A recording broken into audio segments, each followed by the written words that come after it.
Hey guys, so today I'm going to show you how to make your very own Play-Doh.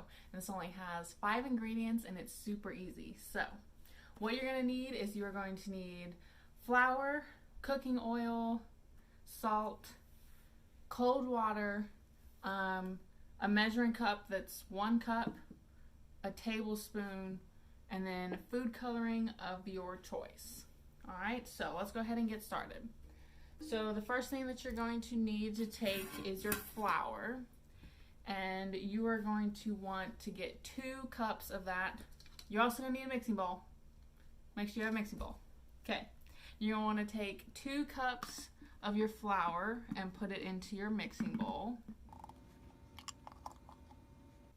Next you're going to need your salt. Okay, and you are going to take 1 cup of salt. So now you are going to take a tablespoon of your cooking oil and you're going to add it to your salt and flour. And now you have a cup of your cold water. You're not going to add it all at once, so you're going to want to do this little by little. So I'm just going to add a little bit, maybe 1/4 of a cup, and then you're going to want to mix that together before you add any more, because you don't want to add too much water, otherwise your Play-Doh will be like sticky and goopy and gross and you won't be able to play with it.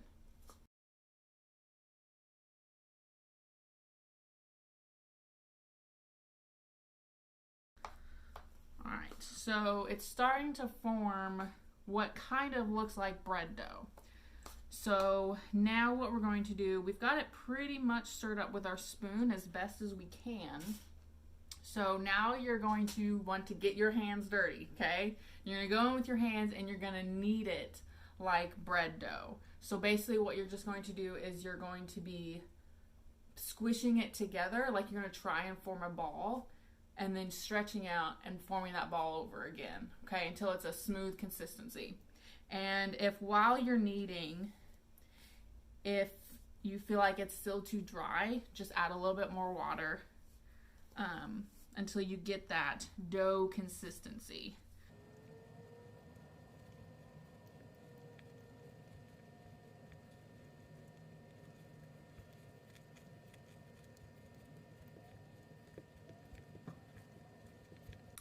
Alright, so when you have finished kneading your dough, it should be fairly smooth.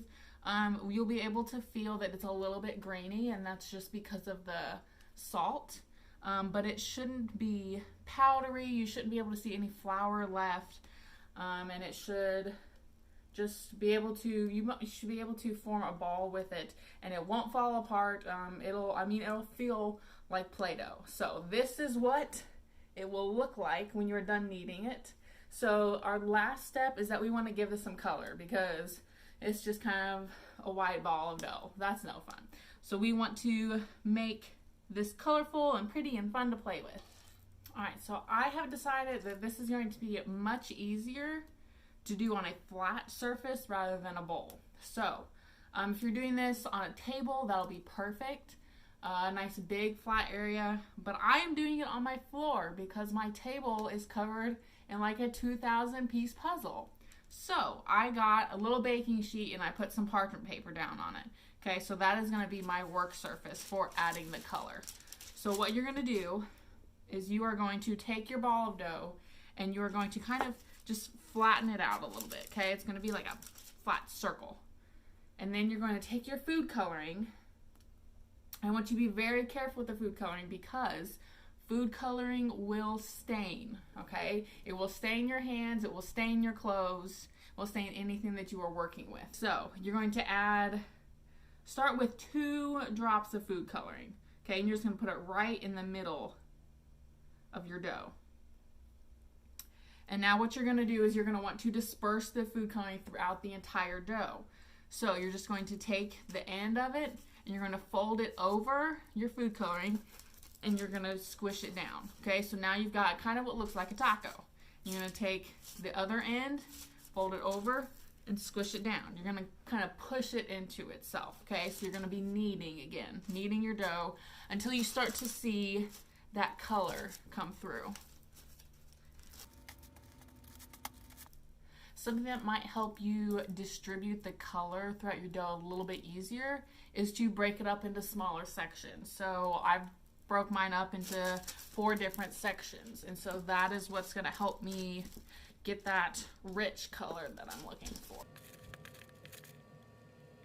Alright guys, so I have finished working my yellow Play-Doh.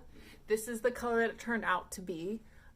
If you want it to be more of a vibrant yellow, just add more food coloring, or whatever color that you're working with. If you want it to be more vibrant, just add more of that color. So that is it. That is all I have. I mean, it feels just like Play-Doh. It works just like Play-Doh. I love this. Never buying Play-Doh again. Guys, this is great. I hope you guys have fun with this tutorial. Something to remember is that when you are done with your Play-Doh, make sure that you put it in an airtight container. A little Ziploc bag would be perfect. Just make sure that there are no holes, no cracks, because if any air gets to this after you're done with it, it will dry out. Okay, so don't let your hard work go to waste.